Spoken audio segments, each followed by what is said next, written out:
നമസ്തേ പ്രിയമുള്ള പ്രേക്ഷകരെ, നാം ഇവിടെ അവതരിപ്പിക്കുന്ന ജ്യോതിഷ വിഷയം നിങ്ങളുടെ നാളെ എന്നതാകുന്നു. നിങ്ങളുടെ നാളെയിൽ നാളെ 1200 മിഥുനമാസം 1-ാം തീയതി, അതായത് 2025 ജൂൺ മാസം 15-ാം തീയതി ഞായറാഴ്ച. നാളത്തെ ദിനത്തിൻ്റെ പ്രത്യേകത, നാളെ ഒരു പുത്തൻ ദിനത്തിൻ്റെ ആരംഭമാണ്. സൂര്യൻ മിഥുനമാസത്തിലേക്ക് പ്രവേശിക്കുകയാണ്.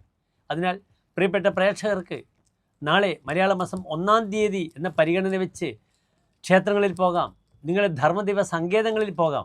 അവിടെ നിങ്ങൾക്ക് വിളക്കുമാല പായസം വഴിപാടായി സമർപ്പിക്കാം, വിളക്കിലേക്ക് എണ്ണ സമർപ്പിക്കാം. തത്തത് ധർമ്മദൈവങ്ങൾ ഏതൊക്കെയാണ്, അവിടെയുള്ള ആചാരങ്ങൾ എന്തൊക്കെയാണ്, അതൊക്കെ ചെയ്ത് നാളത്തെ ദിനത്തിനെ നിങ്ങൾക്ക് ധന്യമാക്കാവുന്നതാണ്.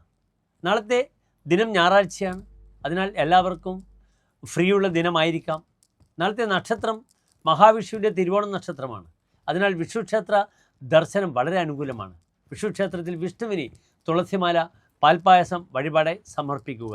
അപ്രകാരം തന്നെ ഞായറാഴ്ചയാകയാൽ ശിവന് പ്രാധാന്യമുള്ള ദിനമാകുന്നു. അതിനാൽ ശങ്കരനാരായണ സ്വാമി ക്ഷേത്രത്തിൽ വഴിപാടുകൾ ചെയ്യുന്നത് വളരെയധികം ഗുണകരമായിരിക്കും. നാളത്തെ തിഥി അത്ര നല്ല ഒരു തിഥിയല്ല.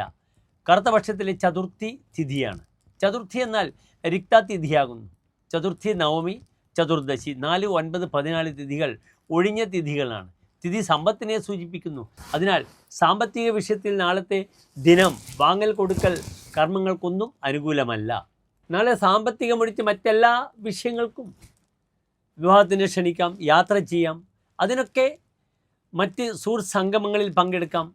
അതിനൊക്കെ കാലത്ത് 7:15 മുതൽ 8:15 വരെയുള്ള സമയവും ഉച്ചയ്ക്ക് 2 മുതൽ 4 മണി വരെയുള്ള സമയവും വളരെ അനുകൂലമാണ്.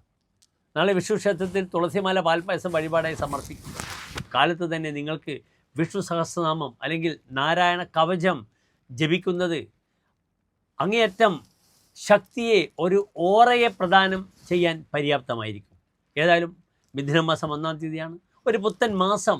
എൻ്റെ എല്ലാ ഡോക്ടർ മാരാജി പ്രേക്ഷകർക്കും ആശംസിക്കുന്നു. നന്ദി, നമസ്കാരം.